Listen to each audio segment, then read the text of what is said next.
Hello friends, welcome to UPSC awareness series part 8।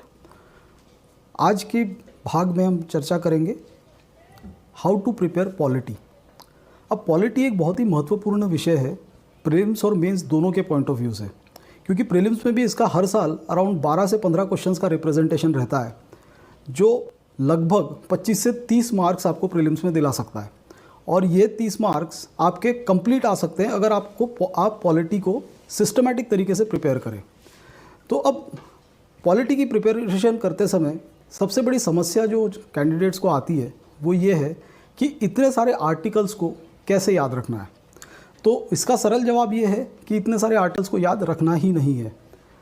आपको polity की preparation करते समय उसको प्रायोरिटाइज करना होगा। अब हमारी जो इंडियन पॉलिटी है, या हम कह सकते हैं कि हमारी जो कॉन्स्टिट्यूशन ऑफ इंडिया है, वो 22 पार्ट्स में ओरिजिनल कॉन्स्टिट्यूशन में उसको बांटा गया था।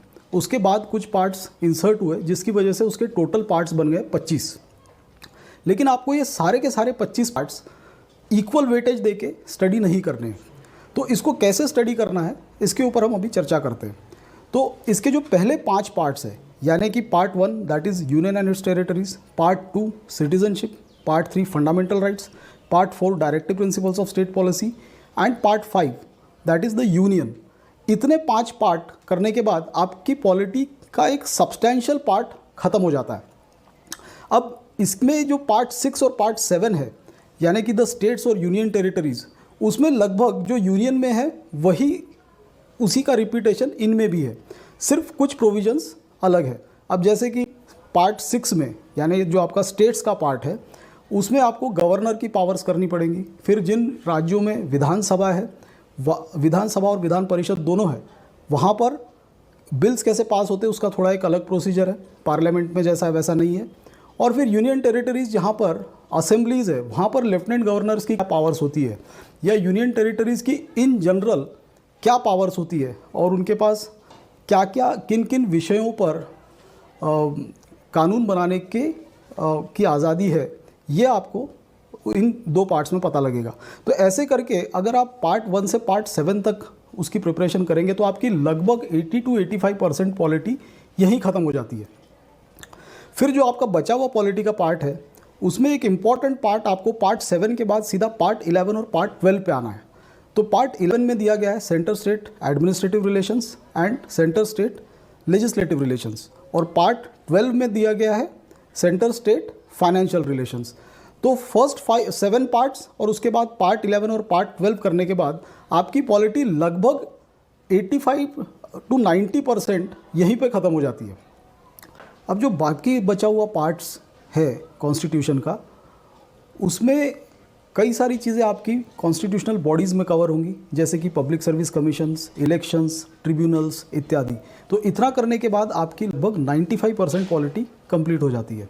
फिर उसके बाद के जो बचे हुए टॉपिक्स है उसको आपको मिसलेनियस टॉपिक्स की तरह करना है, और वो टॉपिक्स इन द सेंस वो जो बाकी के बचे हुए पार्ट्स है। तो जैसे उसमें आ गया तुम्हारा ट्रेड, कॉमर्स एंड इंटरकोर्स, फिर तुम्हारा temporary and transitional provisions, emergency, Panchayati Raj institutions, municipalities, cooperative societies etcetera. तो ये बाकी बचे हुए पार्ट्स करने के बाद आपका 100% पॉलिटी कंप्लीट हो जाता है। तो आपको इस स्ट्रक्चर्ड वे में अगर आप पॉलिटी करेंगे तो आपको वो कंप्लीट करने में काफ़ी आसानी हो। इतना होने के बाद एक सवाल तो बच ही जाता है कि आर्टिकल्स को कैसे याद रखना है। तो आपको आर्टिकल्स जो बड़े बड़े फॉर्म में दिए गए हैं कॉन्स्टिट्यूशन के अंदर, उनको आपको ध्यान में नहीं रखना है।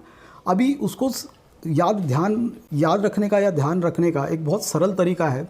उसके लिए आपको कुछ नहीं करना है, एक constitution of India bare act अपने साथ रखनी है। अब जैसे कि ये देखिए, ये constitution of India bare act है।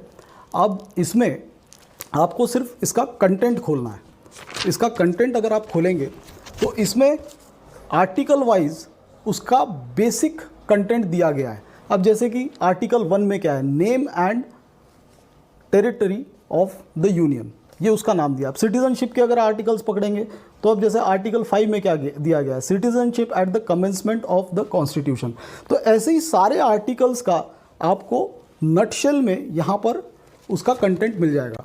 तो इसके लिए आपको यही सिस्टम अपनाना है। और फिर अब इसमें एक और बात आती है कि क्या फिर 470 के ऊपर आर्टिकल्स है, क्या वो सब आर्टिकल्स याद रखने हैं? तो वैसा भी नहीं करना है। पॉलिटी प्रिपरेशन करते समय या इन जनरल यूपीएससी की प्रिपरेशन करते समय आपको इस चीज़ का ध्यान रखना है कि आपको हार्ड वर्क के साथ साथ स्मार्ट वर्क भी करना है। तो जब आप पॉलिटी को प्रिपेयर करेंगे तो आपको खुद ही ये समझ में आ जाएगा कि कौन से आर्टिकल्स इंपॉर्टेंट है और कौन से नहीं है। तो कुछ आर्टिकल्स के नंबर्स आपको ऑफकोर्स याद रखने पड़ेंगे। तो ऐसे लगभग टोटल में से अराउंड 150 के आसपास आर्टिकल्स होंगे जिनके नंबर आपको ध्यान रखने हैं। लेकिन ऐसा सुनने में भले ही वो बहुत बड़ा फिगर लगता होगा, लेकिन जब आप पॉलिटी को ढंग से प्रिपेयर करेंगे तो अपने आप ही ये आर्टिकल नंबर्स आपको याद आ जाएंगे, याद रहेंगे भी। अब पॉइंट ये है कि आर्टिकल नंबर के साथ उसको क्यों ध्यान में रखने की ज़रूरत है। उसका सिंपल रीज़न ये है कि कई बार प्रीलिम्स में क्वेश्चंस आर्टिकल नंबर के साथ आते हैं, जनरली नहीं आते लेकिन कई बार आ भी जाते हैं। लेकिन मेंस के आंसर लिखते समय अगर आप आर्टिकल नंबर को अपने आंसर्स में कोट करते हैं तो इससे आपके आंसर्स का वजन बढ़ता है। और याद रखिए, ये कॉम्पिटिटिव एग्ज़ाम है जिसमें आपको हर टाइप से एक एज लेने की ज़रूरत है। सिर्फ आंसर लिखना इंपॉर्टेंट नहीं है, आंसर अच्छा और बहुत अच्छा लिखना बहुत ज़रूरी है। तो अगर आप कुछ ऐसा करें जिसकी वजह से आपके आंसर में अगर आधे नंबर का भी इजाफा होता है, तो सोचिए कि 4 जीएस के पेपर होते हैं जिसमें 20 सवाल हैं सपोज़, तो हर क्वेश्चन में आधा आधा नंबर भी अगर आपका बढ़ता है तो आपके 10 नंबर पर पेपर बढ़ रहे हैं और कुल मिला के 40 नंबर आपके 4 पेपर के यहीं पे बढ़ जाएंगे, सिर्फ इस वजह से क्योंकि आपने आधे आधे नंबर का कहीं पर एज लिया है। तो ये अप्रोच आपको सिर्फ पॉलिटी की प्रिपरेशन करते समय ध्यान में नहीं रखना है, ये आपको इन जनरल यूपीएससी की सभी आंसर्स लिखते समय इस चीज़ को ध्यान में रखना है कि आपको कैसे उसमें बाकियों से एज मिले, जिसकी वजह से आपका नॉर्मल कोर्स में जितने नंबर आने वाले थे उससे हर क्वेश्चन में आधा नंबर तो भी कम से कम बढ़े। तो ऐसे ही आपको एक अप्रोच के साथ बाकी टॉपिक्स को भी करना है। हमने यूपीएससी अवेयरनेस सीरीज़ में और भी कई सारे वीडियोस अपलोड किए हैं जो आपको आपकी यूपीएससी की पढ़ाई में और इन जनरल आपका इस एग्ज़ाम के अवेयरनेस के बारे में आपको हेल्प करेंगे। उन पार्ट्स को भी आप ज़रूर देखिए।